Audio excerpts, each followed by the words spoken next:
திரும்ப நினைக்கிறோம். உழைப்போடு உழைக்கிற தொழிலாளர் மீது கவனம் கொண்டு தொழிலாளர் நலன் மீது இந்த அக்கறை கொண்ட சமூக நீதி அரசியல் உறுதிப்படுத்திருக்கு. அதற்கு இந்த போராட்டத்தில் சொல்லும் முதல்ல என் மாண்புமிகு அமைச்சர் அவர்களுக்கு நன்றியும் வாழ்க்கையும் தெரிவிச்சுக்கிறேன். காலகட்டமாக தொடர்ந்து 10-15 ஆண்டுகளுக்கு மேலாக கடுமையான வெப்பம், சாம்பல், தூசு, கெமிக்கல் இந்த மாதிரி அபாயகரமான பணிகளை தான் நாங்கள் தொடர்ந்து வேலை பார்த்துட்டு இருக்கோம்.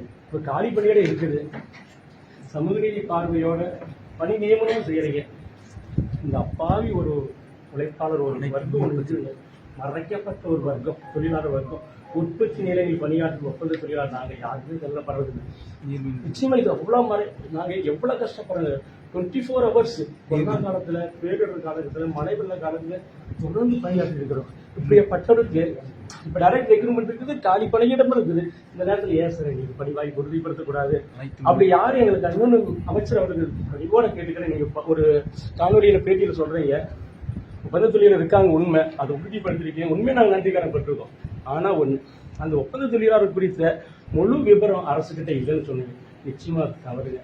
அரசுகிட்ட கொடுக்காத தவறு எங்களுக்கெல்லாம் மின்சார வாரி ஐயா கோவிந்தராஜ் சார் தெரிவிக்கும். எம்டி சார் கூட பல மணி நேரம் உட்காந்து விவாதம் பண்ணியிருக்கிறோம், எழுத்துப்பூர்வமான ஆவணம் வாங்கியிருக்கிறோம். இந்த தமிழ்நாடு அரசு மின்சார வாரி ஒப்பந்த தொழிலாளர்களை நேரடியாக உள்வாங்கி நிரந்தர பணியமர்த்துவதற்கான சாத்தியக்கூறு கட்டமைப்பு இருக்கிறதா இல்லையான்னு அரசுக்கு பல 5 பக்க கடிதம், 6 பக்க கடிதங்கள், பல கடிதங்களை அறிக்கையா முன்மொழிந்து இந்த அரசு ஏன் ஒப்பந்த தொழிலாளர் நேரடியா உள்வாங்கி நேரடி ஊதியம் கொடுக்கக்கூடாது, ஊழலின் ஊற்றுக்கண்ணா இருக்கிற இந்த ஒப்பந்ததாரர்கள் வெளியே பரட்டக்கூடாது அப்படின்னு கேள்வி எழுப்பியிருக்கணும். இதையெல்லாம் நீங்க ஆய்வுக்கு உட்படுத்தணும்.